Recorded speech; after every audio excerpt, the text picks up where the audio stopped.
Hello, and welcome to How to Get a PhD Without Using a Library. I think we all know why libraries should be avoided. First of all, you've got the quiet, the peaceful, relaxing, focused atmosphere. Secondly, you've got the clean. Everything's put away, everything's tidy, it's really neat, smells like old books. Ew. Lastly, why would you consider renting when you can buy? Who doesn't want to have a library like this? Now, buying your books instead of checking them out from the library does present something of a problem. Like, where do you go to get them? Well, I like to check the publisher's website, right? Go straight to the horse's mouth.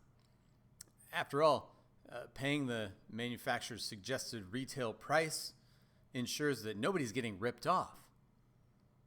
If that doesn't work, Amazon has a decent selection of books, I hear. And for the books that you can't find on Amazon, there are rare book collectors all around the world that you can access via the World Wide Web. And with the supply chain moving as quick as ever, those should be on your desk in no time. Now, you might be asking, how am I supposed to afford buying all these books without using the library? There are a couple options for you. You could invest in Bitcoin, maybe rob a bank. Now, avoiding the library at Southwestern Baptist Theological Seminary is fairly simple. That's it right there.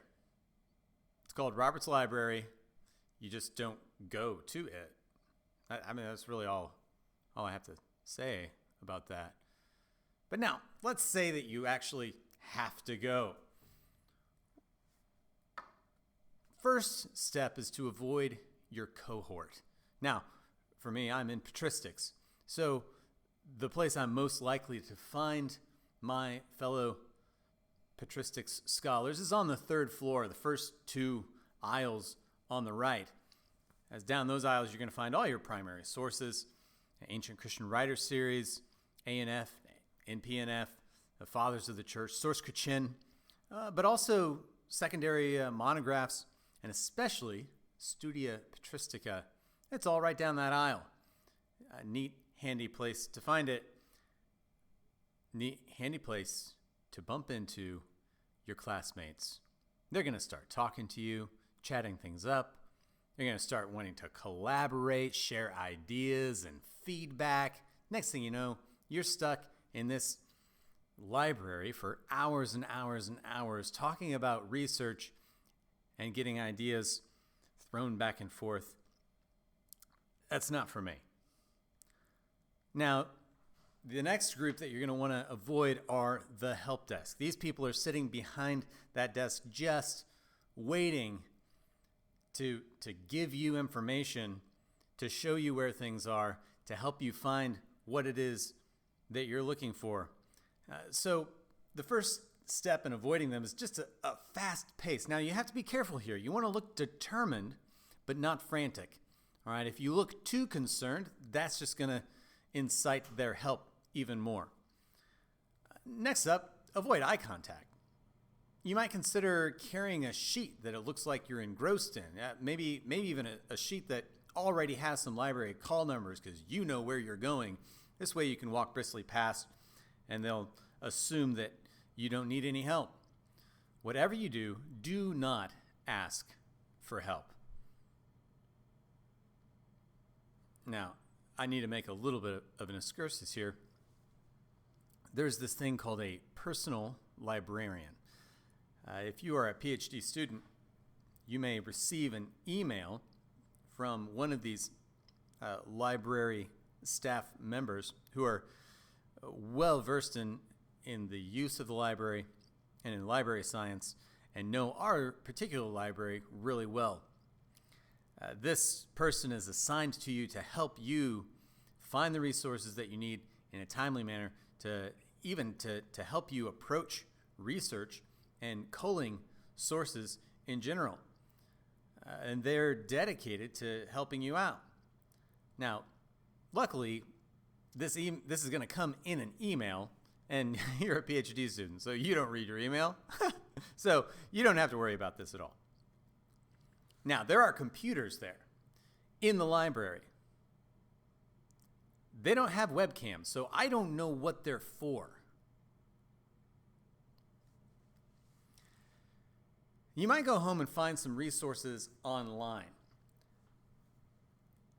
One of the people that I bumped into online that has been helpful in being able to actually avoid the library significantly is a fellow by the name of David.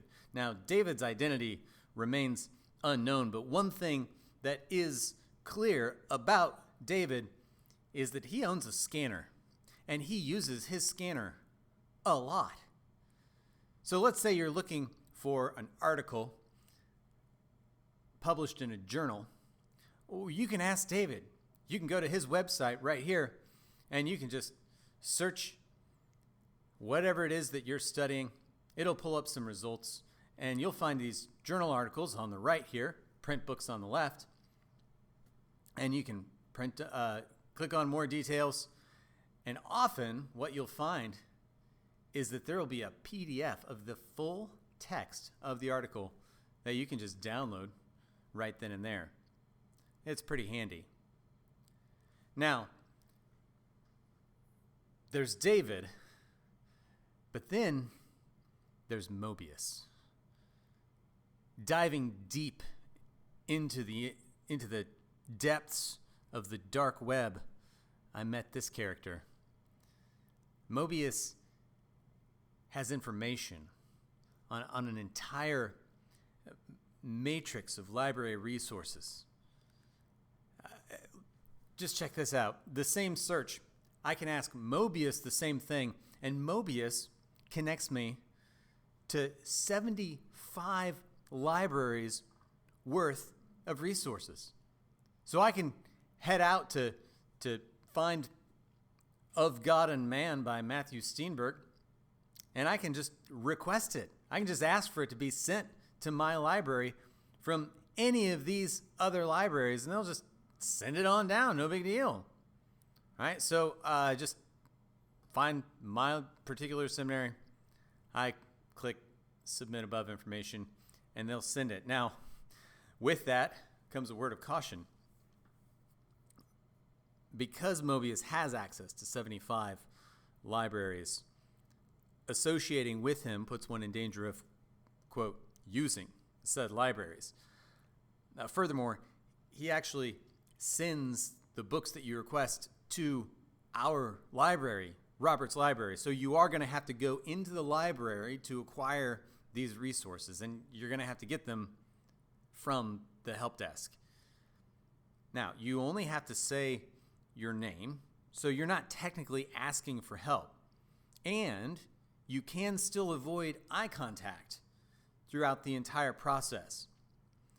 And if that's not enough to put your heart at ease, if you really want to offset this cooperative spirit, then you could just request some books from Mobius that you never intend to pick up. That'd be kind of fun. Now, in conclusion, at the end of this road, you're going to be sitting in an office, and on that wall will be a diploma that says you're a doctor of philosophy. Now, do you want to, when you look at that diploma, do you want to say that you got that because you relied on people and you were teachable and humble and asked for help? Or do you want to say, man, I got that all by myself. I didn't need no help from nobody? I think we know what the answer to that is. So try my approach and let me know how that works for you.